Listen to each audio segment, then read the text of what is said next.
दोस्तों ये आज नहीं तो कल होना ही था।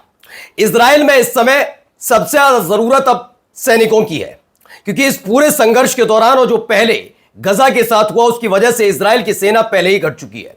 अब इन सब के बीच इजराइल की सेना के प्रमुख का बहुत बड़ा दावा है।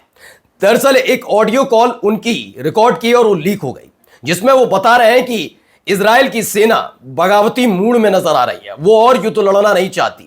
हालात यह है कि अगर युद्ध की स्थिति भी ना भी हो तो अब सेना के नाम पर बहुत कम लोग बचे हैं, यानी इजराइल की सुरक्षा अब सिर्फ चल रही है बस जैसे तैसे। हथियार हैं इसलिए कुछ बचे हुए हैं, अदरवाइज आईडीएफ में बड़ी बगावत की बू भी आ रही है। खबर यही नहीं है, खबर इसके अलावा आज आपको दिखाऊंगा। एक के बाद एक हमले तेल अवीव के अंदर होते हैं। तेल अवीव के अलावा अलग अलग जगह इजराइल में ये अटैक हुआ।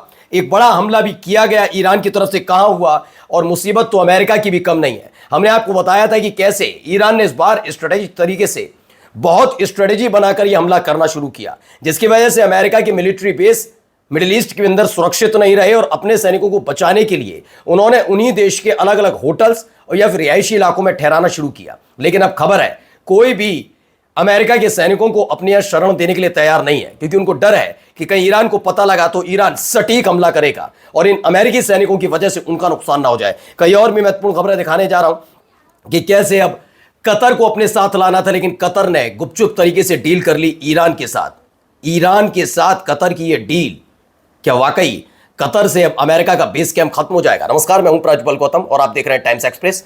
ये देखिए एक खबर निकल कर आई है, इजराइल के डिफेंस फोर्स के हैं चीफ इयाल जमीर। उन्होंने गुरुवार को चेतावनी दी कि बढ़ते युद्ध और दबाव सैनिकों की गंभीर कमी के चलते इजरायली सेना अंदर से कमजोर होकर टूट सकती है। दावा है कि उनके कथित लीक ऑडियो में उन्होंने कहा कि इजराइल की सेना लड़ते लड़ते थक चुकी है।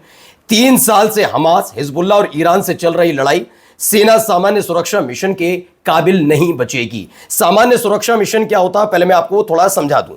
सामान्य सुरक्षा मिशन होता है दोस्तों, एक तरीके से आप इसे समझ सकते हैं कि जैसे युद्ध की स्थिति नहीं है, फिर भी आपको अपने सीमा पर तैनाती के लिए जवानों की जरूरत पड़ती है। ऐसे ही बताया गया है कि इस समय हालात ये हैं कि हमारे पास रिजर्व के अंदर रिजर्व भी नहीं बचे, सैनिक वो नहीं है, और तो और अब हमें और सैनिकों की जरूरत है। लेकिन कोई भी व्यक्ति, मैंने इजराइल के जो नागरिक हैं, सेना में भर्ती होने के लिए तैयार नजर नहीं आ रहे हैं, यह दावा किया जा रहा है। इन्हें हालात बहुत ज्यादा खराब है इजराइल के अंदर।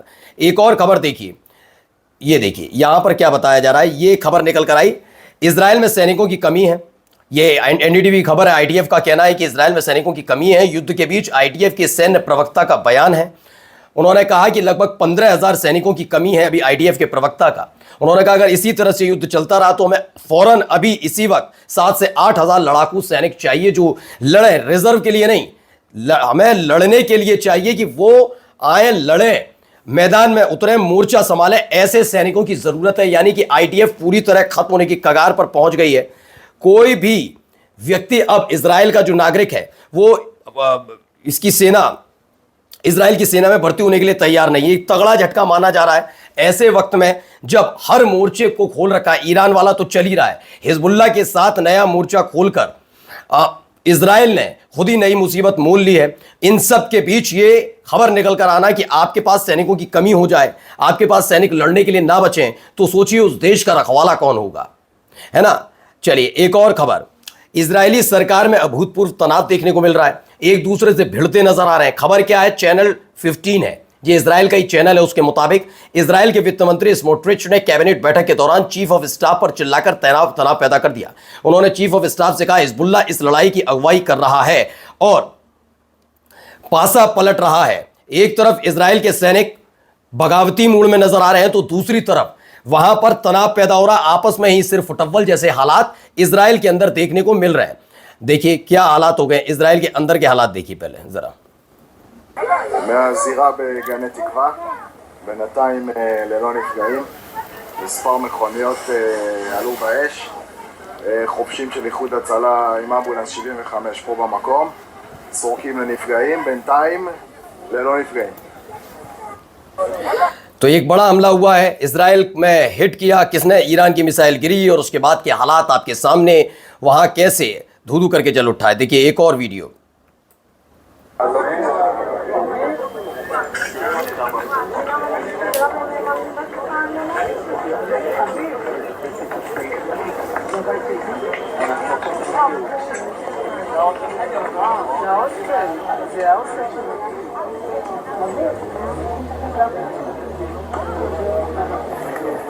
ये देखिए हालात देखते चलिए, यहाँ मिसाइल गिरी उसके बाद के हालात हैं ये।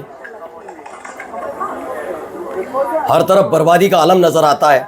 ये तस्वीर भी वहां से निकलकर सामने आई है। तो इसे लेकर दावा किया जा रहा है इस वीडियो। थैंक यू ईरान के गाइस, साथ 7 billion people in the world feel happy and smile. मतलब इस तरह की बर्बादी को देखकर खुशी मनाई जा रही है अलग अलग जगह। वहीं देखिए यहाँ पर क्या हुआ, यहाँ पूरा का पूरा पानी पानी हर तरफ नजर आएगा।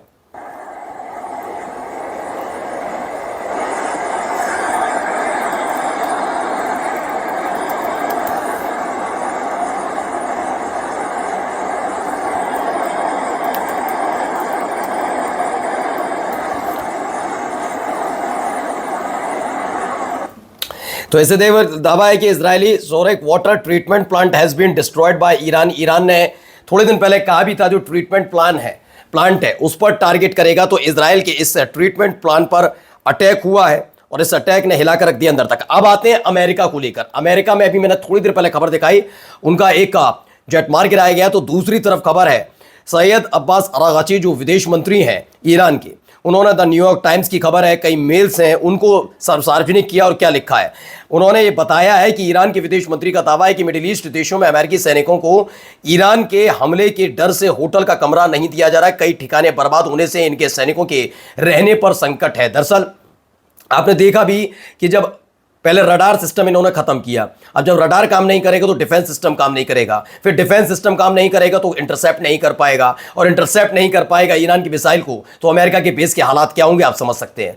उसकी डर की वजह से अपने साजो सामान सब छोड़ छाड़ के उन्हीं देशों में अलग अलग होटल्स में छिपे बैठे थे। लेकिन यह भी खबर निकल कर आई कि ईरान ने कई अलग अलग देशों में होटल्स को भी निशाना बनाया, और खास तौर पर जहां अमेरिका के सैनिक रुके थे। अब उसी डर की वजह से कोई भी इन्हें मकान देने के लिए तैयार नहीं है, घर देने के लिए तैयार नहीं है। अब देखिए एक और खबर इससे जुड़ी हुई निकल कर आई है। तो खबर जो है आज तक की है कि अमेरिकी अखबार न्यूयॉर्क टाइम्स का बड़ा दावा है। दावा यह कि मध्य पूर्व में अमेरिकी अड्डों को भारी नुकसान पहुंचा। कुवैत में अमेरिकी अड्डों को सबसे ज्यादा नुकसान पहुंचा। अमेरिकी टेक्निकल सेंटर और अल सलेम एयरबेस को भारी नुकसान का भी दावा किया जा रहा है। कुवैत के शुएबा में 6 अमेरिकी सैनिकों की मौत की खबर निकलकर सामने आई है कि 6 अमेरिकी सैनिकों की मौत वहां पर हो चुकी है कुवैत के शुएबा में। यानी अलग अलग जगह इसी तरीके से भीषण बमबारी की जा रही है, और सबसे ज्यादा करहा कौन रहा है, अमेरिका और इजराइल। और अब देखिए आखिरी खबर देखिए कतर से। लगा था कुवैत के बाद कतर, सऊदी अरब और यूएई भी साथ आएंगे और हमला करेंगे ईरान पर, लेकिन यहां कर लिए डील। कतर ईरान के बीच डील हुई है, तेहरान को मिलेंगे $6 अरब, ये कहा जा रहा है। कतर पर 20 मार्च को के बाद से ईरान ने कोई बड़ा हमला नहीं किया। दूसरी तरफ कतर ने 2 बयानों के जरिए साफ कर दिया कि जंग में वो ईरान के खिलाफ नहीं है। इजरायली मीडिया के दावे के मुताबिक कतर ने ईरान को $6 बिलियन देने की पेशकश की है। यानी $6 बिलियन देने जा रहा है कतर ईरान को। कहां जरूरत थी कि कतर आएगा, ईरान पर अटैक करेगा साथ मिलकर, लेकिन हो गया उल्टा। नमस्कार।